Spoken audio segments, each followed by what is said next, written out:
Morning बच्चों, आज हम चैप्टर नंबर 13 पंचायती राज को अपन यहाँ पे देखेंगे। तो इसके अंदर है ना, शिक्षक क्या पूछता है बच्चों से कि बच्चों, आपके ग्राम पंचायत में सरपंच, उप सरपंच एवं वार्ड पंच होते हैं ना, क्या कोई बता सकता है कि सरपंच कौन होता है और वह क्या काम करता है? तो इसमें रवि क्या बोलता है, जी हाँ, सरपंच जी को जनता के द्वारा चुना जाता है। वे गांव के विकास के लिए योजनाएं बनाते हैं और गांव की समस्याओं के समाधान का प्रयास करते हैं। मतलब कि यहाँ पे जो सरपंच जिसको अपन चुनते हैं वो क्या करता है, गांव के विकास के लिए योजना बनाता है, गांव की समस्याओं का क्या करता है, समाधान करता है।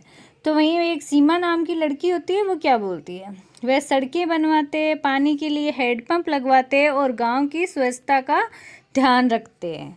तो वो क्या करता है, सरपंच गांव की समस्याओं का क्या करता है, समाधान करता है। तब शिक्षक क्या बोलता है, सही कहा सीमा, पंचायत गांव के कई कार्यों की जिम्मेदारी लेती है। चलो जानते हैं कि पंचायत में कौन कौन लोग होते हैं। तो यहाँ पे शिक्षक क्या बोल रहा है कि मतलब अपन पंचायत में कौन कौन है ना, मतलब लोग होते हैं, उसके बारे में अपन देखते हैं। तो पंचायत भारत के स्थानीय स्वशासन की क्या है, एक व्यवस्था है जिसमें गांव के लोगों द्वारा चुने हुए विभिन्न वर्गों और समुदायों के प्रतिनिधि शामिल होते हैं। इसमें क्या होता है, किसान, मजदूर, शिक्षक, छोटे व्यापारी और अन्य पेशेवर लोग हो सकते हैं। भारत में पंचायतों में महिलाओं के लिए सीटें आरक्षित होती है। भारत के अंदर क्या है, पंचायत के अंदर क्या होती है, महिला जो होती है ना, उनके लिए ना सीटें ना बुक होती है, पहले से आरक्षित होती है, आरक्षण मिला होता है, जिससे उनकी भागीदारी क्या होती है, सुनिश्चित होती है। जिससे क्या होता है, उनकी भागीदारी का मतलब निश्चित ही है। फिर अपने को दे रखा है कि ग्राम पंचायत को सरकारी योजनाओं के तहत अनुदान प्राप्त होते हैं। इनका उपयोग सड़कों, स्कूलों, स्वास्थ्य केंद्रों, जल स्रोतों और सार्वजनिक सुविधाओं के रखरखाव और विकास के लिए किया जाता है। तो ग्राम पंचायत को क्या होता है, सरकारी जो जितनी भी योजनाएं होते हैं उनके अनुसार मतलब है ना, उनके तहत है ना अनुदान मिलता है, यानी पैसे मिलते हैं, जिसका अपन यूज में क्या कर लेते हैं, सड़कों, स्कूलों, जो हॉस्पिटल होते हैं या जल स्रोत होते हैं या जो भी सार्वजनिक सुविधाएं उनके रख रखाव और विकास के लिए क्या होता है, उपयोग में लिया जाता है। तो फिर आगे दे रखा है कि आइए चर्चा करें। इसमें फर्स्ट आपको दे रखा है कि आपने कभी अपने गांव में पंचायत की बैठक देखी है? तो इसके अंदर अपन लिखेंगे कि हाँ, मैंने गांव के अंदर अपनी पंचायत की बैठक देखी है, जिसके अंदर क्या होता है, सरपंच होता है, वो गांव की समस्याओं का क्या करता है, समाधान करता है। लोग उसे समस्याएं बताते हैं और वो उसका समाधान करता है। फिर सेकंड क्वेश्चन आपको दे रखा है, क्या आपकी गली में नाली, सड़क सफाई आदि की कोई समस्या है? यदि हाँ, तो गांव के लोग उस समस्या को लेकर किसके पास जाते हैं? तो अपन इसके अंदर लिखेंगे कि हाँ, मेरे ना मतलब गली के अंदर नाली, सड़क और सफाई की कई बार समस्याएं होती है। फिर इसको क्या अपन कहाँ लेके जाते हैं? तो गांव के अंदर होगा तो वहाँ पे अगर पंचायत बैठेगी तो हम पंचायत वालों के लोगों के पास लेके जाएंगे। फिर वहाँ पे बैठक होगी, उस बैठक के अंदर हम समस्याएं बताएंगे और फिर जो गांव का सरपंच होता है वो उस समस्याओं को क्या करेगा, सॉल्व करेगा। फिर आगे दे रखा है, क्या आप जानते हो कि पंचायत के सदस्य कैसे चुने जाते हैं? तो इसके अंदर अपने को दे रखा है कि पंचायत के सदस्य गांव की ग्राम सभा के चुनावों के द्वारा चुने जाते हैं। तो पंचायत के जो सदस्य होते हैं वो गांव की क्या होती है, ग्राम सभा में जो चुनाव होते हैं उसके द्वारा चुने जाते हैं।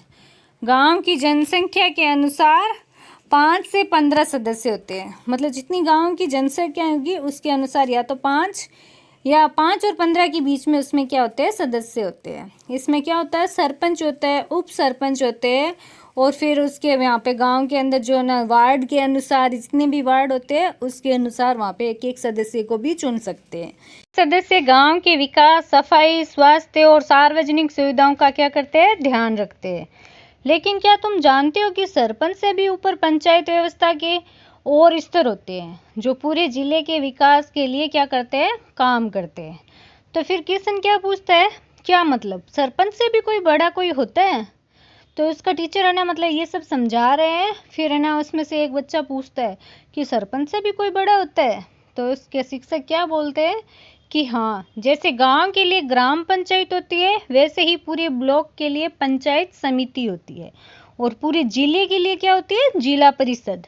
आज हम उन्हीं के बारे में क्या करेंगे, जानेंगे। पंचायत समिति या ब्लॉक स्तरीय स्वशासन क्या होता है, इसके बारे में अभी अपन चर्चा करेंगे। शिक्षक क्या बोलते हैं बच्चों, चलो एक कहानी के माध्यम से समझते हैं कि पंचायत समिति क्या होती है। गांव मनिया में कुछ समस्याएं थी, जैसे कई जगहों पर पानी की पाइपलाइन नहीं थी और बच्चों के लिए एक नया स्कूल चाहिए था। गांव के सरपंच ने ये समस्या ब्लॉक की पंचायत समिति की बैठक में रखी। तो क्या हुआ, मतलब गांव के अंदर एक गांव था जिसमें ना क्या था, पाइपलाइन की समस्या थी पानी की, और ना वहाँ पे एक स्कूल भी नया चाहिए था। तो गांव का जो सरपंच था उन्होंने क्या किया, ब्लॉक की जो पंचायत समिति थी ना वहाँ पर अपनी समस्या को क्या किया, वहाँ पे रखा। उसने बताया कि मेरे गांव में ये समस्या है। तो पंचायत समिति के प्रधान और अन्य सदस्य गांवों की समस्याएं सुनते हैं और उनके समाधान के लिए सरकार से क्या करते हैं, सहायता मांगते हैं। तो उन्होंने क्या हुआ, सरपंच की बातों को ना सुना समझा और फिर क्या हुआ, उनकी समस्याओं को क्या किया, आगे सहायता के लिए मांगा। तो पंचायत समिति क्या करती है, ये एक ब्लॉक के गांवों की समस्याओं को क्या करता है, हल करने के लिए काम करती है। और पंचायत समिति सदस्य एवं सरपंच एक साथ बैठकर गांवों के विकास के लिए क्या करते हैं, योजना बनाते हैं। फिर ना जिला परिषद और जिला स्तरीय स्वशासन क्या होता है, इसके बारे में ना शिक्षक बताते हैं कि बच्चों अब सोचो कि एक जिले में कई ब्लॉक होते हैं, हर ब्लॉक की पंचायत समिति होती है, लेकिन पूरे जिले के विकास के लिए कौन काम करता होगा। तो अपन देखते हैं गांव के लिए क्या होता है, ग्राम पंचायत होती है जहाँ पे सरपंच होते हैं, उप सरपंच होते हैं, वार्ड के जो पंच होते हैं वो सब क्या करते हैं, समस्याओं को क्या करते हैं, हल करते हैं। लेकिन ब्लॉक के स्तर पर क्या होती है, ब्लॉक की पंचायत समिति होती है। वैसे क्या होता है, पूरे जिले के विकास के लिए कौन काम करता है। तो ये सीमा क्या बोलती है, क्या उससे भी बड़ी कोई पंचायत समिति होती है। तब शिक्षक क्या बोलते हैं, हाँ इसके लिए एक और संस्था होती है जिसे क्या बोलते हैं, जिला परिषद बोलते हैं। तो सबसे पहले क्या हो गया, गांव के लिए क्या होगी, ग्राम पंचायत होगी। फिर कई गांवों के से क्या बनता है, ब्लॉक बनता है। तो ब्लॉक के लिए क्या हो गया, पंचायत समिति होगी अलग से। फिर है ना पूरे जिले के लिए क्या होगा, जिला परिषद होता है। जैसे मनिया ब्लॉक की पंचायत समिति ने विद्यालय और पानी की समस्या उठाई थी। तो पहले जो है ना समस्या उठाई थी मनिया ब्लॉक की पंचायत समिति ने, वैसे ही पूरे जिले की पंचायत समितियां क्या करती है, अपनी समस्याएं जिला परिषद को भेजती है। जिला परिषद बड़े स्तर के विकास कार्यों के लिए क्या करती है, काम करती है। जैसे कि पंचायत समिति के माध्यम से ग्राम पंचायतों को विकास कार्यों की क्या करती है, स्वीकृति प्रदान करती है। गाँव में बिजली और पानी की सुविधाएं देना। तो फिर अपन चर्चा करते हैं, क्या आपने कभी जिला परिषद का कार्यालय देखा है। तो है ना वहाँ पे जो टीचर है ना वो बच्चों से पूछते हैं कि ना आपने कभी जिला परिषद का कार्यालय देखा है क्या। तो ये आप अपने स्तर पर ना मतलब आंसर देंगे, अगर देखा है तो इसमें लिख देंगे हाँ मैंने देखा है, अगर नहीं देखा तो बोलेंगे नहीं मैंने नहीं देखा। फिर सेकंड दे रखा है, जिला परिषद गाँव के लिए क्या काम करती है। शिक्षक से चर्चा कीजिए और आपको ना पता लगाना है। तो जिला परिषद गाँव के लिए क्या काम करती है, जैसे कि गांव में जो भी ना समस्या और शिकायत होती है वो क्या करती है, सरपंच को बताते हैं गांव वाले। सरपंच क्या करता है, फिर ब्लॉक स्तर पे ना पंचायत समिति में वहाँ पे बात करते हैं। फिर वहाँ से क्या होता है, वहाँ जितनी भी समस्याएं होती है वो सब आगे जाती है जिला परिषद में। फिर जिला परिषद क्या करता है, गांव की जो भी समस्याएं होती है उनके निवारण के लिए अनुदान देता है या फिर उन समस्याओं को सॉल्व करता है। तो ना सबसे ज़्यादा ना मतलब आगे हाई किसकी होगी, जिला परिषद की होगी। वो क्या करता है, गाँवों की समस्याओं को क्या करता है, सॉल्व करता है, सब समस्याएं सुनता है। जैसे कि मान लो स्कूल का निर्माण करना हो या फिर कोई पाइपलाइन की हो या पानी की व्यवस्था हो या कुछ और व्यवस्थाएं होती है, वो क्या करती है, जिला परिषद काम करती है। चुनाव प्रक्रिया यानी ब्लॉक एवं जिला स्तर में क्या मतलब चुनाव की जो प्रोसेसिंग होती है वो कैसे होती है।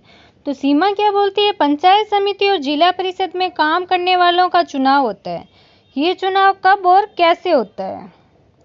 तो ना शिक्षक क्या बोलते हैं, गांव में सरपंच का चुनाव होता है, वैसे ही पंचायत समिति के सदस्य और जिला परिषद के सदस्य भी जनता द्वारा चुने जाते हैं। मतलब जिस तरीके से ना सरपंच का चुनाव होता है वैसे ही क्या होता है, पंचायत समिति के जो सदस्य होते हैं और जिला परिषद के सदस्य भी भी जनता द्वारा ही चुने जाते हैं। फिर आइए चर्चा करें। इसके अंदर अपने को ना डायग्राम दे रखा है, ऊपर चित्र में क्या दिखाया गया है ये आपको बताना है। फिर अपन देखते हैं पर्यावरण संरक्षण और पंचायत की भूमिका। तो शिक्षक क्या बोलता है, पंचायत विकास के साथ साथ पर्यावरण की देखभाल के लिए भी काम करती है। गांव मनिया में पंचायत समिति ने निर्णय लिया है कि हर घर के सामने एक पेड़ लगाया जाएगा और कचरा प्रबंधन के लिए नीले यानी सूखे कचरे तो क्या होता नीला और हरे गीले कचरे के लिए होगा कूड़ेदान रखे जाएंगे। मतलब कि ना नीला जो कलर का जो होगा कूड़ेदान उसमें क्या डालना है, सूखा कचरा डालना है, और हरे कलर का जो कूड़ेदान होगा उसमें क्या है, गीला कचरा डालना है। साथ ही इसके साथ कुछ चित्रों से ये बताया गया है कि इसका उपयोग कैसे करना है। आइए चर्चा करें। इसमें आपको कुछ क्वेश्चंस दे रखे हैं वो आपको बताना है। तो फिर अभी तक हमने जाना कि गांव, ब्लॉक और जिला स्तर पर पंचायत राज संस्थाएं कैसे काम करती है। इनके द्वारा शिक्षा, स्वास्थ्य, सड़क निर्माण और पर्यावरण सुरक्षा के कार्य किए जाते हैं। पंचायत चुनाव से चुने गए प्रतिनिधि गांवों के विकास के लिए क्या करते हैं, काम करते हैं। फिर अभ्यास नंबर 2 दे रखा है, वर्गीकरण कीजिए। नीचे दिए गए कार्यों को संबंधित संस्था के अंतर्गत वर्गीकृत करना है अपने को। तो इसके अंदर कार्य दे रखे हैं, सड़क निर्माण, पेयजल आपूर्ति, पंचायत चुनाव, कचरा प्रबंधन, वृक्षारोपण, पंचायत समिति और पंचायतों के लिए कार्यों को स्वीकृति प्रदान करना। ये अपने को अलग अलग कॉलम दे रखे हैं, ग्राम पंचायत का, पंचायत समिति का और जिला परिषद का। इनमें जो कार्य होता है वो आपको इसके अंदर करना है। तो ये अपन जो इसके अंदर क्वेश्चंस आए और जो अभ्यास क्वेश्चन आए वो अभी अपन करेंगे। कुछ चैप्टर के अंदर है ना, आइए चर्चा करें में कुछ क्वेश्चंस दे रखे हैं कि ऊपर चित्र में क्या दिखाया गया है। तो चित्र में चुनाव की प्रक्रिया दिखाई गई है जिसमें लोग वोट डाल रहे हैं और मतदान अधिकारी क्या कर रहे हैं, काम कर रहे हैं। फिर सेकंड क्वेश्चन दे रखा है, पंचायत समिति और जिला परिषद चुनाव क्यों जरूरी है। तो ये चुनाव जरूरी इसलिए है ताकि जनता अपने प्रतिनिधि चुन सके और गांव व जिले के विकास कार्यों की क्या करे, देख रेख हो सके। थर्ड दे रखा है, क्या आपके गांव में चुने वे जनप्रतिनिधि है, हाँ या नहीं। आपके गांव की स्थिति के अनुसार आप इसका उत्तर दे सकते हैं। फिर 4 नंबर दे रखा है, यदि हाँ तो उनका नाम और किस पद के लिए निर्वाचित हुए वो आपको बताना है। तो यहाँ अपने गांव के सरपंच या पंचायत समिति सदस्य या जिला परिषद सदस्य का नाम आप यहाँ पे लिख सकते हैं। फिर अपने को ना चैप्टर के अंदर ही ना अभ्यास नंबर 13 में दे रखा है, चर्चा करें और पता लगाइए। तो फर्स्ट क्वेश्चन है, पंचायत समिति क्या क्या काम करती है। तो इसके अंदर अपन लिखेंगे कि पंचायत समिति गाँवों की समस्याएं हल करती है, विकास कार्यों की क्या करती है, योजना बनाती है और स्वास्थ्य, शिक्षा, सड़क, पानी जैसी सुविधाएं उपलब्ध कराती है। सेकंड क्वेश्चन दे रखा है, प्रधान का चुनाव कैसे होता है। तो प्रधान का चुनाव गांव के लोग मतदान द्वारा करते हैं। 3 नंबर क्वेश्चन है, आपके गांव में पंचायत समिति द्वारा कौन कौन सी योजनाएं चलाई जा रही है। इसमें अपन लिखेंगे कि ये स्थानिक उत्तर होगा, मतलब जहाँ पे वो अपन रहते हैं उसके अकॉर्डिंग आपको उसका आंसर देना है। जैसे कि सड़क बनवाना, नालियों की सफाई, पेयजल व्यवस्था, स्वास्थ्य केंद्र बनवाना, स्कूलों की मरम्मत करवाना, ये सब काम करते हैं, ये योजनाएं चलाई जा रही है। फिर अपने को दे रखा है कि मतलब है ना, आइए चर्चा करें में फर्स्ट क्वेश्चन है, पंचायत पर्यावरण संरक्षण के लिए क्या करती है। तो पंचायत गांव में पेड़ लगवाती है, कचरा प्रबंधन के लिए कूड़ेदान रखवाती है, स्वच्छता अभियान चलाती है और जल संरक्षण पर क्या करती है, काम करती है। सेकंड है, आपके गांव में भी क्या ऐसे कार्य होते हैं उनके बारे में आपको बात करनी है। तो हाँ, गांव में स्वच्छता अभियान, गड्ढों में पेड़ लगाना, कूड़ेदान का उपयोग, नालियों की सफाई जैसे कार्य होते हैं। यदि आपके गांव में नहीं होते तो आप नहीं लिख सकते हैं। फिर 3 नंबर क्वेश्चन है, आप अपने घर में पानी कैसे बचा सकते हैं। तो इसके अंदर अपन लिखेंगे कि नल खुला न छोड़कर पानी का दोबारा उपयोग करके, जैसे बगीचे में डालना, वर्षा जल संग्रह करके पानी बचाया जा सकता है। फिर अपने को 3 कॉलम दे रखे कि ग्राम पंचायत, पंचायत समिति और जिला परिषद, इसके अंदर आपको लिखना है। तो इसमें कॉलम में अपन लिखेंगे कि फर्स्ट में ग्राम पंचायत में अपन लिखेंगे सड़क निर्माण, पेयजल आपूर्ति, कचरा प्रबंधन, वृक्षारोपण, पंचायत चुनाव, ये सब क्या है, ग्राम पंचायत के अंदर होता है। फिर पंचायत समिति यानी ब्लॉक स्तर पर क्या है, गाँवों के विकास कार्यों की क्या होती है, स्वीकृति मिलती है। पंचायतों द्वारा उठाई गई समस्याओं का समाधान होता है। योजनाएं बनाना जैसे स्कूल, स्वास्थ्य, सड़क आदि के ऊपर। फिर जिला स्तर पर क्या होता है, बड़े स्तर पर सड़क निर्माण, बिजली और पानी की सुविधाएं देना, स्वास्थ्य या शिक्षा संबंधी कार्य, पंचायत समितियों के कार्यों को स्वीकृति देना, ये क्या होता है, जिला स्तर पर होता है। था अपना पंचायती राज वाले चैप्टर के पूरा चैप्टर और इसके पाठ के अंदर जो क्वेश्चंस आए थे उनका सॉल्व था। अब इसके अभ्यास कार्य अपन करेंगे नेक्स्ट पार्ट में। Thank you.